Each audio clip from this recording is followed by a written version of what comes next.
Author Roger Vaughn works out of a rustic writer's studio on the shore of the Chesapeake Bay near the mouth of the Choptank River. He spent nearly 2 years here researching and writing The Strenuous Life of Harry Anderson, the biography of a former Commodore of the New York Yacht Club and arguably the most influential presence on the international sailing scene for the past 50 years. Roger recently caught up with Commodore Anderson at the Mystic Seaport Museum near Harry's home in Connecticut. It was great fun for the author and his spry 93-year-old subject to wander aboard the museum's recently restored whaling ship, the Charles W. Morgan, and reimagine some of the early history of American seafaring. Harry learned to sail as a young boy at camp in the Adirondacks. By the time he was 20, he had sailed in his first Bermuda race, traveled the coast of Labrador on a scientific expedition, and raced 12-meter sloops on Long Island Sound. Roger also sailed competitively his whole life, was editor of the acclaimed Yacht magazine, and has written extensively on the sport. After their tour, the two sailing enthusiasts walked back along the waterfront to the G.W. Blunt White Building and sat down in the Olin Stevens reading room to reminisce about their recently published book. Well, Harry, this is it. Oh my golly. We did it. Yeah. Wow. I think it took almost 2 years and some traveling. and quite a bit of traveling. Yeah, we went to all of your haunts. That's true. I went down to Coconut Grove, Miami to my school. Yeah. Up in Cape Breton, Nova Scotia. And don't forget New York, the New York Yacht Club. We went to the Union Club, Jekyll Island, Jekyll Island too. Yeah. All that past history. which was terrific. Yeah, Jekyll's a beautiful place. Do you usually travel that much with your subject? Yeah, I like to because I like to see the person in his element.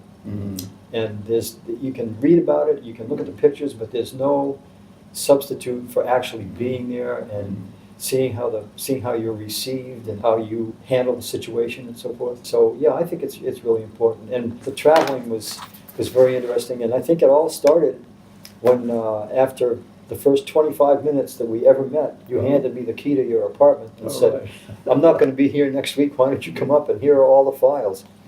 And that was daunting, I think. You know, for me, to walk into your office and see all those rolling files full of material. But it was really good because there was not only all the research, but then there was, I don't know, we must have spent 40, 50 hours talking. That's true. And then there were 30 or 40 other people that I talked to. Always it's difficult, you know, for someone in your position as the subject to be so forthcoming about your life. And how was that experience for you? Was that all right? Yeah, that's okay, but because my real apprehension was what my friends are going to say to you. Well, as it turned out, they were all pretty complimentary. Yeah, they were. Yeah. We worked on this, Harry, for almost 2 years. Right. And I never asked you this question. Uh-oh. But I wanted to know, why did you want this book done?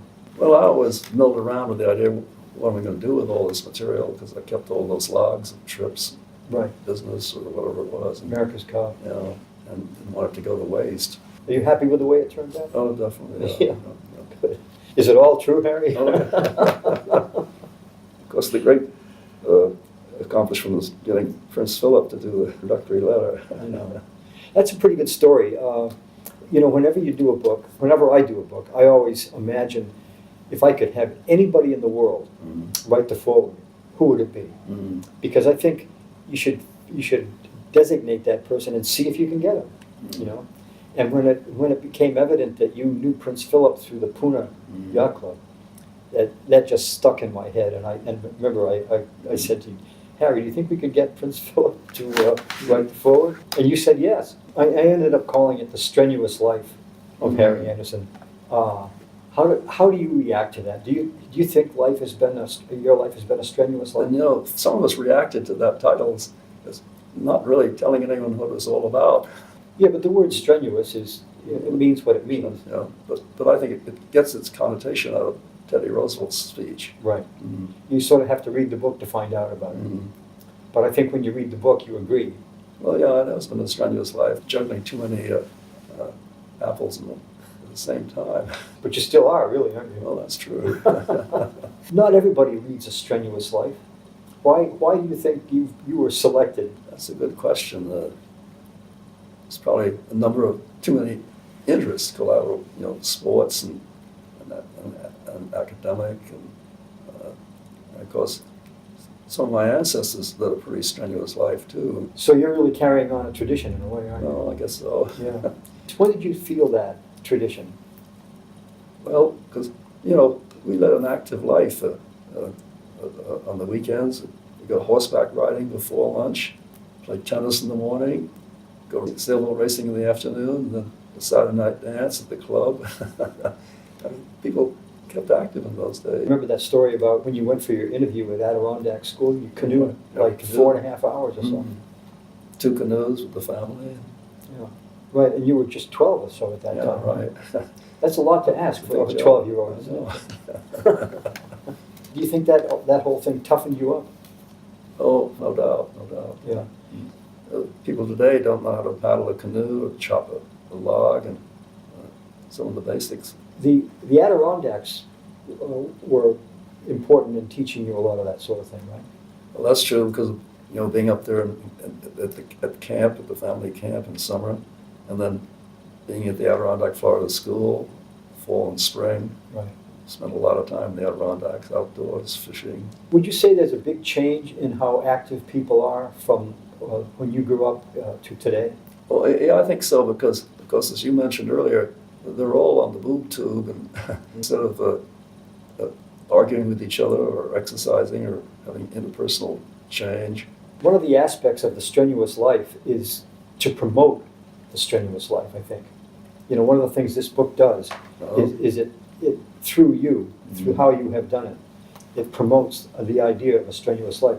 You go back to Teddy Roosevelt's speech, and that's what he was doing. He was promoting a strenuous life, saying this is the way to advance the country, to go out and live a strenuous life. And he was encouraging people to do it. You're a proponent of the strenuous life, I think, aren't you? Well, that's true. I mean, you got to keep busy. Yeah. It actually says in the book, it talks about how you were, from the beginning, a really big note taker. You always wrote things down. Do you remember why that got started? Why you started doing that? Well, of course, you go sailing and you keep a log, Uh-huh. and then you always add bits of facts and background in the log.